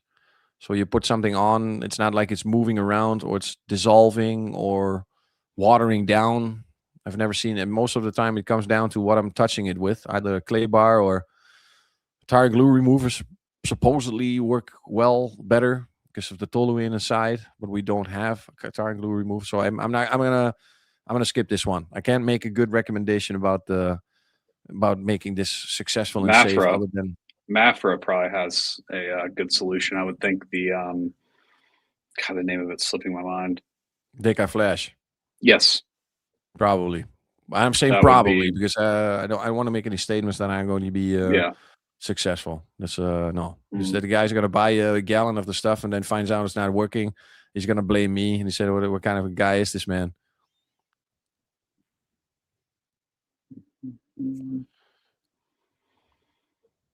Using rinseless as a glass cleaner versus Nitido. My take on that is I've done that. I mean, I think it does work well, but for me, like a dedicated glass cleaner, I find that my technique matters a little bit less. I mean, glass is obviously very finicky no matter what, but I just find I get better results with Nitido. And if you have, like in my case, kids, dog, slobber, children putting God knows what on the glass, or you have someone that vapes in the car or smokes in the car, whatever, Nitido is going to work better for sure. But yeah, I've done the rinseless thing for glass. It does work. I was in Poland this week where we had the exact same situation. Probably the biggest fan of Idrosave in the world. He was almost drinking it. This big of a fan of a Polish guy from Lions Garage, PPS, Paint Protection Skin. So they spray the PPF. Amazing company. And he was so into rinseless that for him it was impossible to sell Nitido. He said, "No, man, I can do the same with the rinseless." And that's the point of the situation is: are you successful with cleaning glass in any situation, given or take, summer, winter, hot, cold? If it's a successful product, then freaking use it. There is no need to succeed or to search for something else if you're already having the greatest success. It becomes interesting Agree. at the point. It becomes interesting at the point where I'm saying, okay, I'm having troubles with heat. I'm having troubles with cold. I'm having troubles with cold. I'm having troubles with certain degrees on the surface. Then, okay, maybe it's to start to look at something. But if you have success with rapid rinseless wash at 164, 132, my God, keep using it, man. You're already there. There's nothing need to search for. You are having success. Go for it. Agree. There's no need to fix it if it's not broken. Yeah. CS Auto Tech. I see your point. You know, depending on what state you're in, I don't know if you're in like California or something, but I know like in my business, I have to have all the SDS sheets on file. Well, I'd have to check the report because for our fire department, I don't know if it was only hazardous and flammable. I can't remember, but there were certain SDS sheets. I don't know if it was all of them or certain ones that we did have to send to the city and tell them how much we have of it in the building and et cetera, or else you can get in trouble. And that was the case even when I was just detailing and didn't have a tremendous amount of the stuff anyways. So that is a valid point. Are you guys ever going to make a microfiber detergent? I think I know the answer.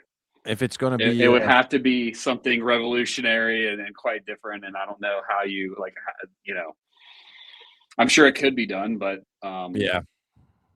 I mean, we are really good at detergents. We've proven that we are really good at detergents. So if it is possible to make something, if I wanted a microfiber wash, I would rather have a microfiber wash that could literally destroy any protection that's stuck into the microfiber right after application. So if it's either, okay, I'm not going to say physical ceramic coatings like BLINDO or STC, but if it has HPC Pro or sealant inside, and I can just throw this microfiber wash in there, and then they come out and they will still be as absorbing as the day before, not being hydrophobic by themselves. It looks like they had any textile coat on it.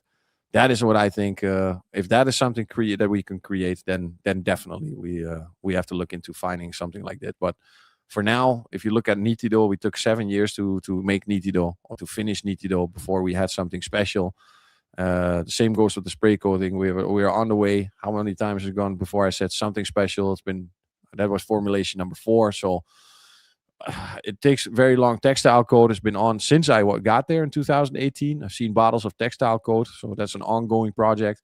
A metal polish I've seen that has been postponed so many times because we want to have a metal polish that can actually really do something other than masking or brightening up the metal a little bit, but literally go inside the real.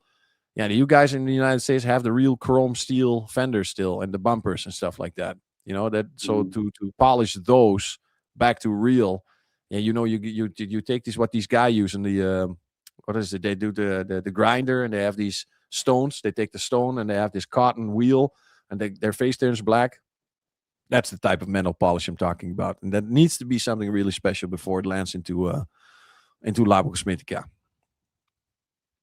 Yeah, definitely. I mean, I've tried having been around. I mean, I'm not been around the industry like forever, but I guess it's been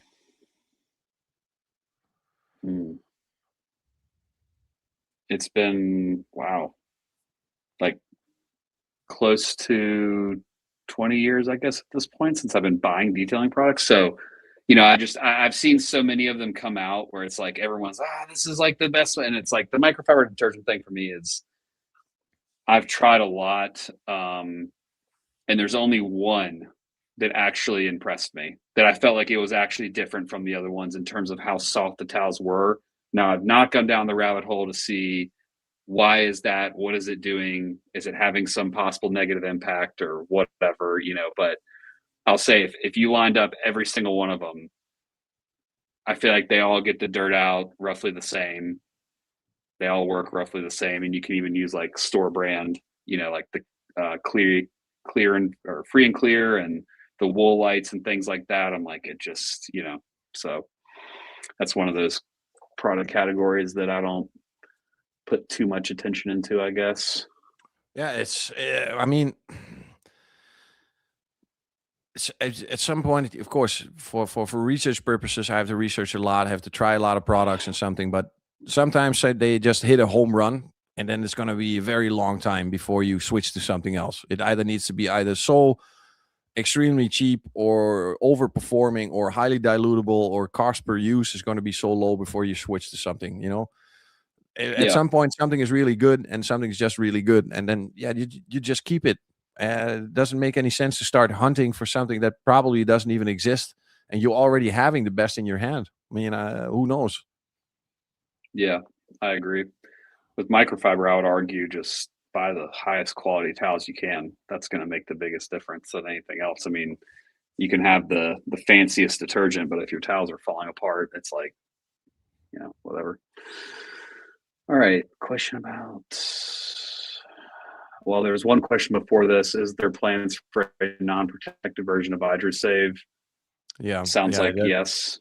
prioritization is prioritization. So eventually, Mhm. I've already had some of the versions, so to speak, and now with the release of the build hammer one, we have a new benchmark. So if we release one without any protection, it definitely needs to be able to be up there with that, for sure.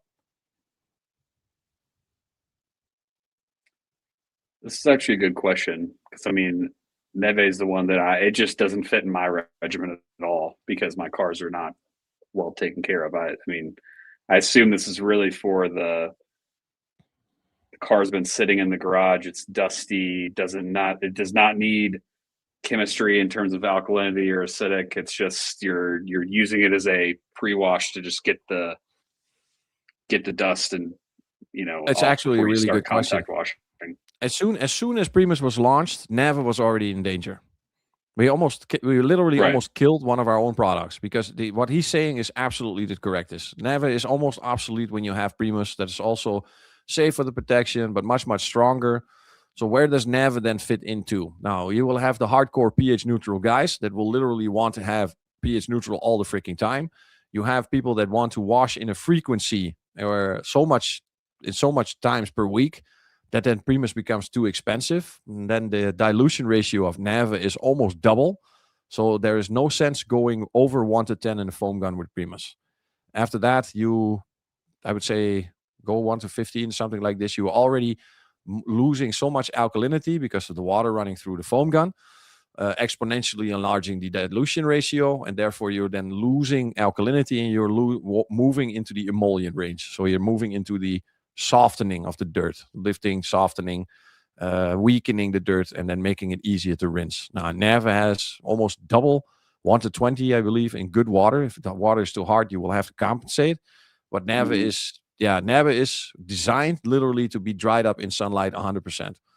A side effect of that, we found out that Primus is also capable of doing this, but you will never go to that extremes with an alkaline shampoo and alkaline pre-wash. With Neve, I literally did it in the cooking hot sun and let it just go away and see what was left behind. And that what was left behind was easily rinsed off. So for 1,000% of safety, Neve, and for every day-to-day washing with a high dilution ratio, makes sense to have Neve. But if you already have Primus, this is the one. Yeah, we almost killed it. We almost killed it by launching Primus. Yeah, I think it's a very specific use case at this point, but yeah, like you said, dusty, garage kept, don't want to touch the car, easy. Now with the new foaming on, rinsing off, foaming on, contact washing, that type of thing makes Neve also very nice, because I have to be honest, washing a car while foam is on, that gliding surface, that felt feeling of silkiness when you are just pushing away the foam, is really something else. I really like that. Let's see. Primus, foam cannon or spray bottle, is one more effective? I would say the spray bottle is probably more effective, For right? sure. In terms of chemistry. Yeah. Yeah. The dilution is higher, the concentration is higher. It hits the surface in a spray, it works immediately. Foam in the same detergent or the same dilution ratio works slower. So 1 to 10 in foam and 1 to 10 in spray, the same will move slower. So the foam will take longer to get to that cleaning, where the spray will immediately hit it and then start cleaning at the point it starts touching the surface.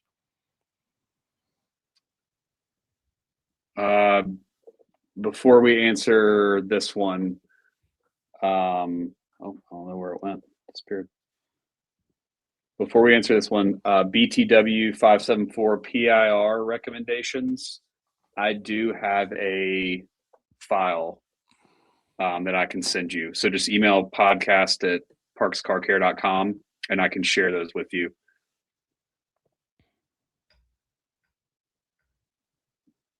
Are you able to wax? Oh yeah. Over Idrosave. Let me see. I believe that the amount of friction applied by using a wax could remove that what Idrosave in its normal dilution of 1 to 256 has left behind. Because you're rubbing the surface with, rubbing is maybe a strong word, but you are caressing the surface with something like a foam. And that is definitely possible to remove that what is left behind from Idrosave, because the protection is there. It is, it's pretty stout, almost like a ceramic coating in a rinseless. But indeed, you could definitely do it. But I'm not going to vouch for the amount of duration you're going to get. So it would be a guess what I'm now doing, a guess. Yeah, I mean, I guess my stance on that is you could, but I'm sure there's a lot of variables depending on what type of wax and how it reacts. And I would almost do the inverse, right? I would wax the car and then I would use Idrosave to probably maintain it.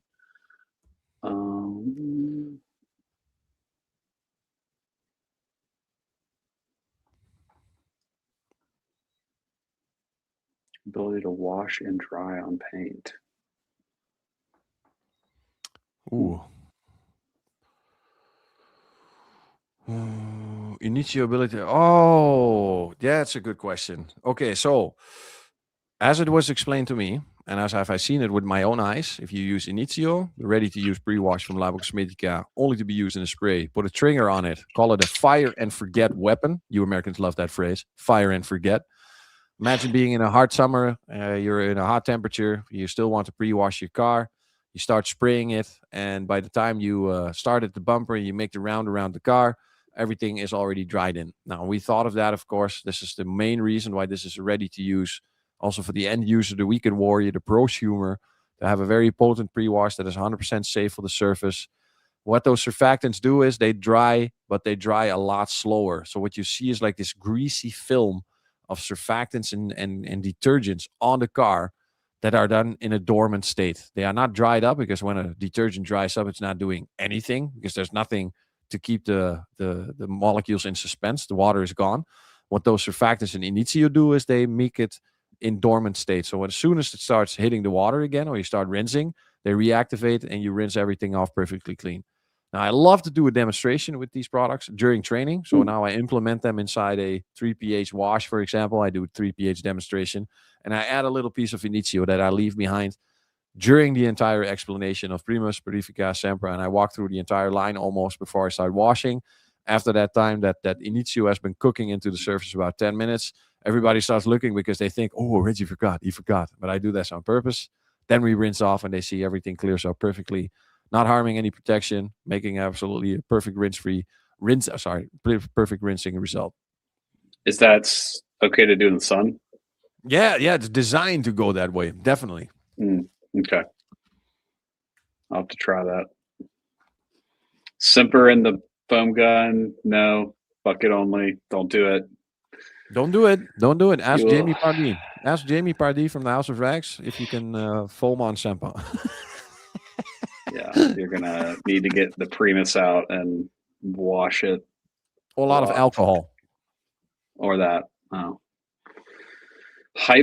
Recent hype around tire cleaning. Is this I guess I'm not current with the time. So is there recent hype? Because I know throughout the last decade plus, I've seen stuff about tire cleaners damaging the tires and drying it out too much and all that. Is that what we're referring to, HMB? Yeah. The recent hype? Okay. Sheepstar. I have very Shout out to Brian. Shout out to Brian for hunting down the truth. Brian Josephson, Sheepstar, YouTube Online, kicking Oh against yeah, the Sheepstar industry. did do a deep dive on that. Yes. What And was the verdict? Because my layman's like kind of thought process in that is your car's on the road. You know, there's all sorts of shit on the road. Your tires get exposed to all sorts of different chemicals. I mean, how bad could it really be unless you're using some crazy strong cleaner? But what was his verdict on that test? He is his main job makes him somewhat of an expert, and his network makes him somewhat of a bigger expert. So he has the Okay. so I don't know. Yeah. So what he said is really true. This is validated by, you could call any tire manufacturer that browning coming out is actually the anti-ozone agents keeping the tire flexible, I believe, or doesn't prevent it from actually cracking. The flexibility, elasticity, or whatever that is.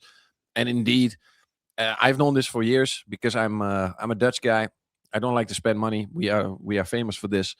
And I was always thinking, how dirty is that tire really compared to the rim? Do I see the same amount of dirt on the tire that I see on the rim? No, I see much more nightmares on the rim than I see on the tire. So it didn't make sense to me that all those years that I've been doing this, and I see this color change, and I go like, where is it coming from? I see there's a little film of, but if I take my finger and I spit and I rub it, it's already gone. You know, so the entire, and this is culture, because I already went in the 5 or 6 years that I've been doing this. I went to about 35 different countries around the world. I've been to countries where this browning was actually seen as something negative. So they wanted a wheel cleaner that did not do this. So when they were being introduced with Yeah, the wheel you've and told me tire about cleaner that from, before. yeah.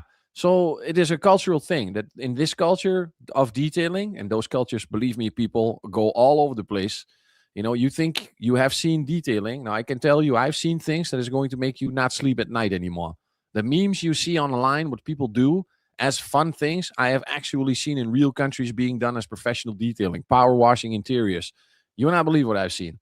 If it is a good thing I have PTSS from Afghanistan, because I would not be sitting here right now, because I would not cope with. I've seen videos of pressure washing interiors. And I'm like, Yeah, and holy I've seen shit, it in real life where people actually pay for this service and make their interiors clean. But indeed, this hype about the tire cleaning is literally it is an over exaggerated amount of, oh look, and this is just by when the blind is following the blind. You see one guy doing it, and then everybody starts copying it like it's a good thing. But remember that all the people that have said this do not have any knowledge about tires, do not have any knowledge about tire manufacturers, and they also don't have any knowledge about the chemistry they are using. So basically, So what was the verdict? He was saying that yeah, it it's is damaging. harmful. It's Yeah, damaging. Okay, yeah. yeah, Well, it's the same when you use a chemical that is not designed to go to the surface to make something clean, and it looks clean. The same when you're using a too strong of an acid, you can diminish the surface so it becomes more susceptible to becoming dirty.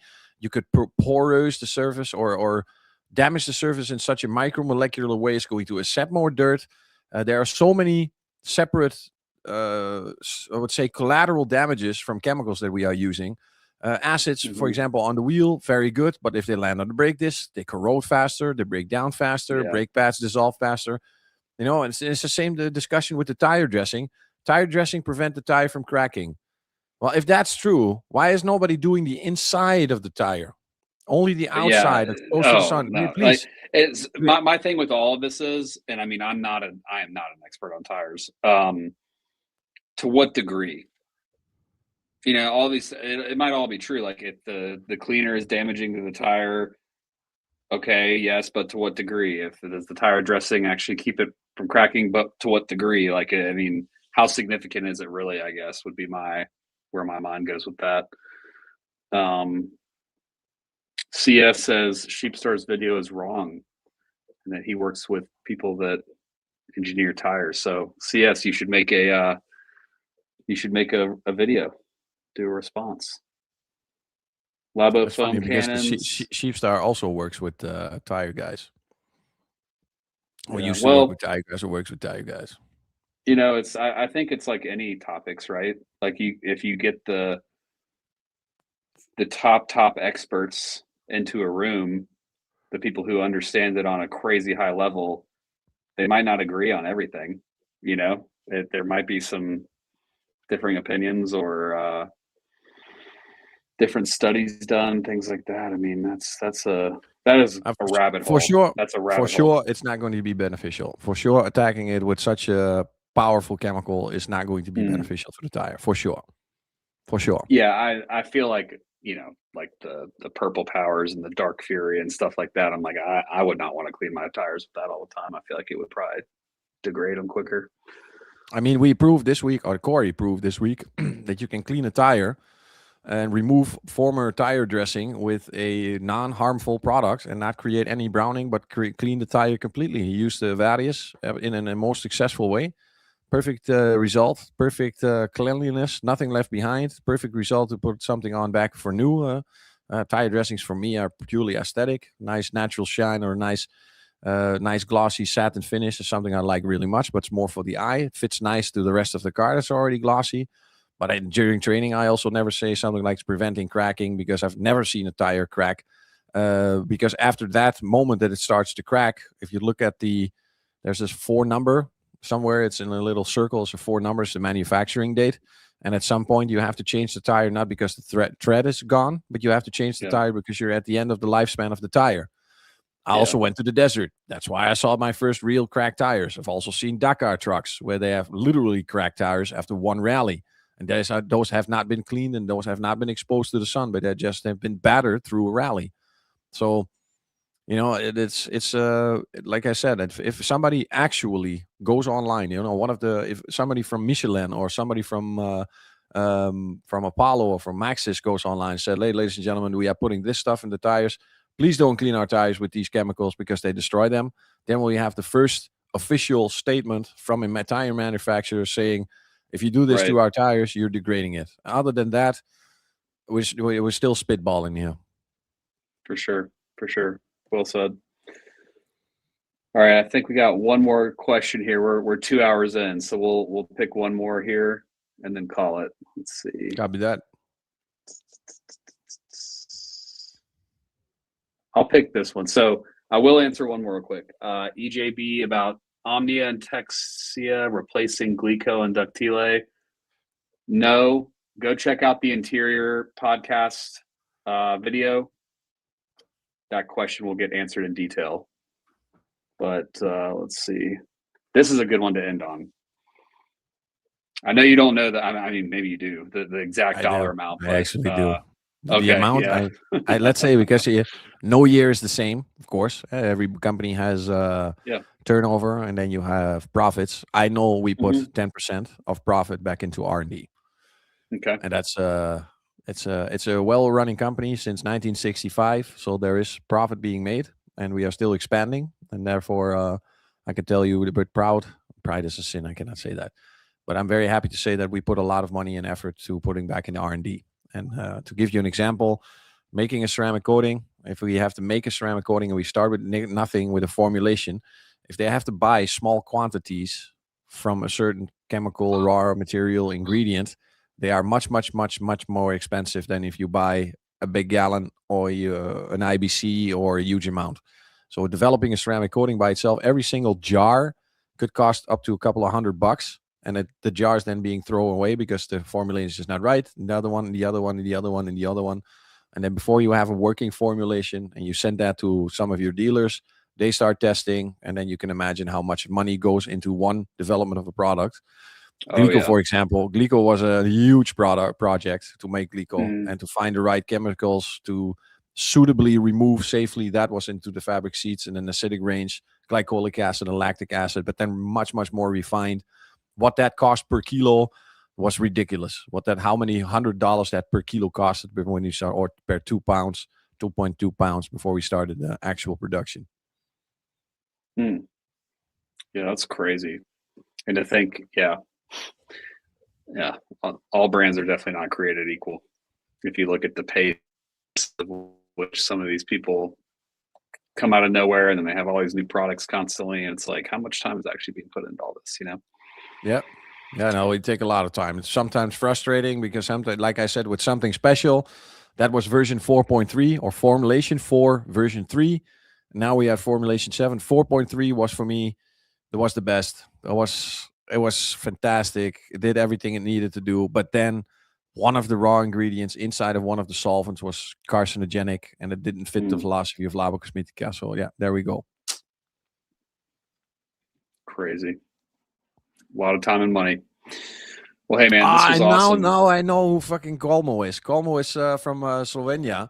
He was the guy that won the giveaway at the House of Rags a couple of weeks ago when I did a live giveaway. And he it would be so easier if people put their real names. So I can actually know who it is, man. Hey, Mr. I was very good. I'm very happy you got your prizes, and was very easy to arrange because my good friend Gaspar from Aperitivo Auto was very happy to assist me. But I said to him, I'm going to pay for them myself. So I paid retail price for those products because I said this is just for me and no Labocosmetica in between. I just pay for them myself, and then Gaspar sent them, and now we have another happy customer. That's awesome, man. We got to do that on our next one. The Cots box. That's and a big giveaway. Another big giveaway for sure. But this is we definitely have to do this because this is the American way. You give something away for free, and then it has to be nice. And for the first time for this, I had more good questions in one stream or in one live stream or whatever you want to call it. But I had more good questions in this one than in all the podcasts I've done in those years before, for sure. So my gratitude goes to the people answering and asking these questions, people keeping the chat alive, of course, Corey, Adamo being first, everybody that commented into this video. Don't know what to say. If this is the first one, I am already looking forward to the next one. This kind of high quality conversation is the stuff that makes my job a lot easier and makes me well motivated to keep going like this. Yeah, man, I like this. I mean, I've done a little bit of live streaming on TikTok, and I really enjoyed it. And you know, for you and I, it's easier. Like we can just set one of these weekly or something like that. I know our schedules get crazy, but when you don't have a specific topic lined up and you can just wing it, like you said, I mean, the chat keeps it going. So appreciate all you guys leaving comments and asking great questions. Yeah, I have no life, man. I got more than enough time to do this.